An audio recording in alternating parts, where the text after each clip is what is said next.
So again, good day, greetings, warm greetings. And the topic of these talks this week is Nibbana, or in English in a sense called Nirvana, the Sanskrit word. And it's often seen as the ultimate goal in Buddhism. And one of the primary etymological kind of explanations of what Nibbana means is it comes from the expression to blow out a fire. But when it comes into the Buddhist the teachings of the Buddha, it isn't the activity, the action of blowing the fire out, but rather it refers to the fire going out when the fuel is removed. And so the extinguishing of a fire when its fuel is burned up, so the going out of the flame. And now this kind of a negative idea of an ultimate goal has to be put in a context. And the context is in ancient India, time of the Buddha, the Brahmanical religions, one of the dominant religions of his time, had these Brahmin priests whose part of the important functions or practices of these priests was fire rituals, sacred fire rituals, often where the idea was to fuel a fire, to add a ghee, oil into the fire to keep it going, wood into the fire to keep it going, putting in sacrificial objects into the fire for the gods. And so they say that there's supposed to have been 3 sacramental fires, that part of the religion, both the fires of sacrifice, but also aspects of, metaphorically, fires of the soul, in a sense, the Atman, fires of the Brahman, the ultimate kind of being of the universe, and the fire of the sun. And these different fires, whether it's a sacrifice or these kind of metaphoric fires in ourselves, in the world, then are kept going and fueled by the Brahmins. The Buddha changed the meanings of the 3 fires of the Brahmins, and he talked about the 3 fires of greed, hatred, and delusion. And those are the fires that nirvana blows out, gets extinguished, goes out with practice. The fires of greed, hatred, and delusion. There's a very famous teachings of the Buddha that's often in English is called the Fire Sermon. T.S. Eliot's famous poem, The 4 Quartets, the title of one of the quartets is called the Fire Sermon, based on this teachings of the Buddha. And the Fire Sermon, I remember seeing a book on the 100 greatest speeches ever given in history, and the Buddha's Fire Sermon is one of them. And it goes, I'll just do a very snippet of it. It goes something like, the world is on fire. The eyes are on fire. The ears are on fire. The nose is on fire. The tongue is on fire. The body is on fire. The mind is on fire. What is it on fire with? The fires of greed, hatred, and delusion. And the primary definition of Nibbana, this nirvana, from teachings of the Buddha, it's the ending of those 3 fires.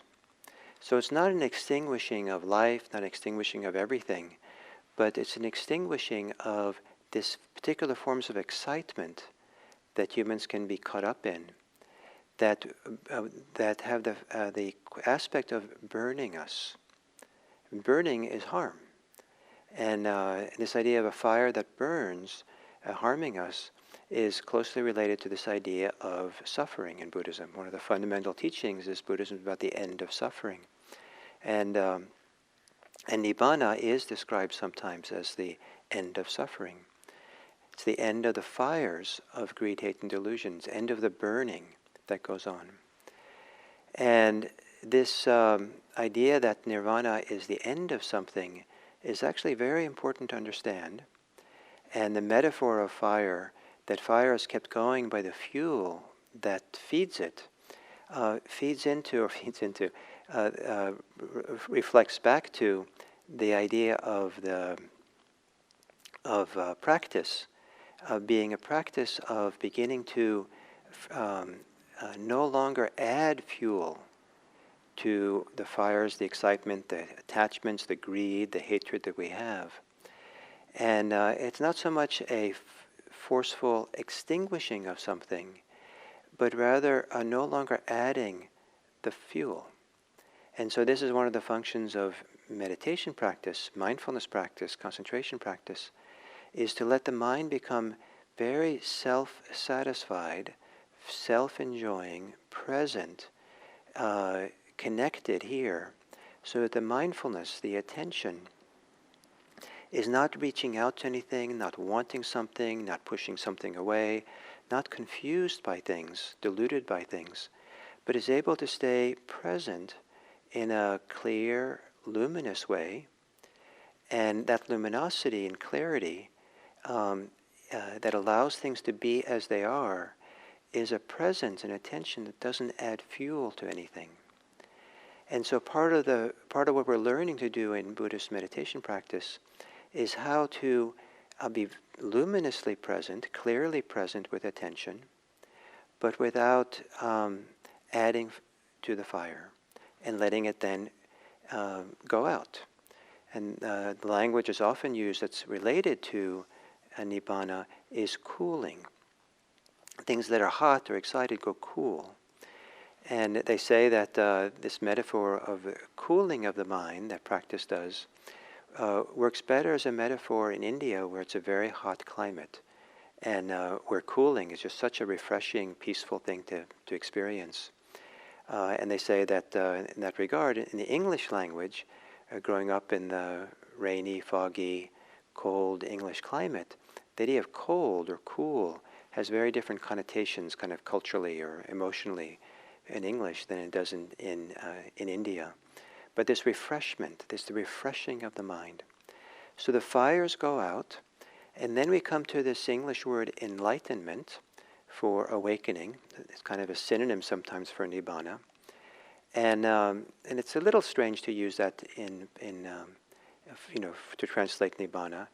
But certainly the Buddha talks about how when there's awakening, when there's this ending of the fires, then it's replaced by a luminosity, a radiance that's there.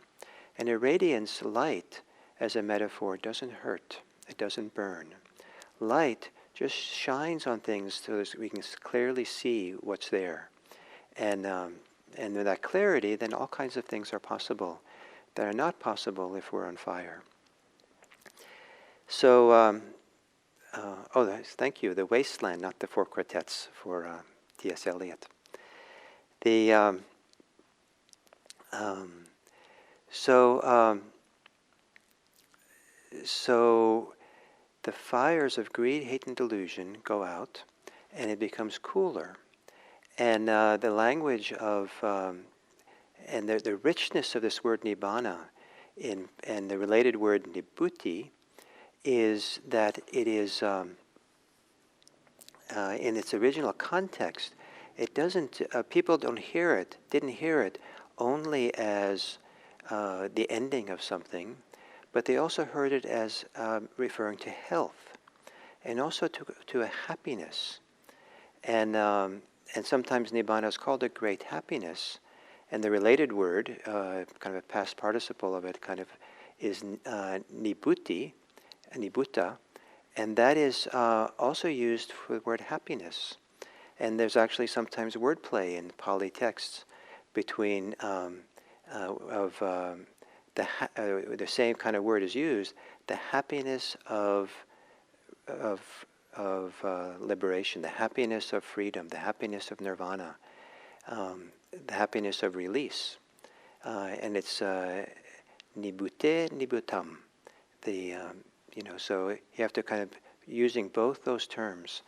So the association of the going out of the flames of greed, hate, and delusion is that it's leaves us with luminosity, with happiness, with well-being. It's a very positive message that sometimes is lost in English, when Nibbana is described as the extinguishing, the quenching of thirst, the quenching of greed, hate, and delusion.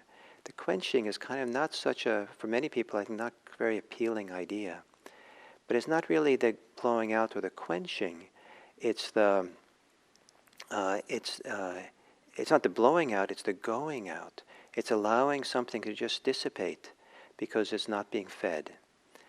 And so you might think about this for the next while, about how is it that you feed and fuel your excitement. And maybe you don't want to use the word fires of the mind, but maybe the excitement of the mind. How does it get fueled? How do you add to it? If you have strong desire and craving, greed, in what ways does the mind keep it going and fueling it? If you have aversions, jealousy, hostilities, to what degree does the mind keep fueling it and adding to it, adding fire to the fire, fuel to the fire?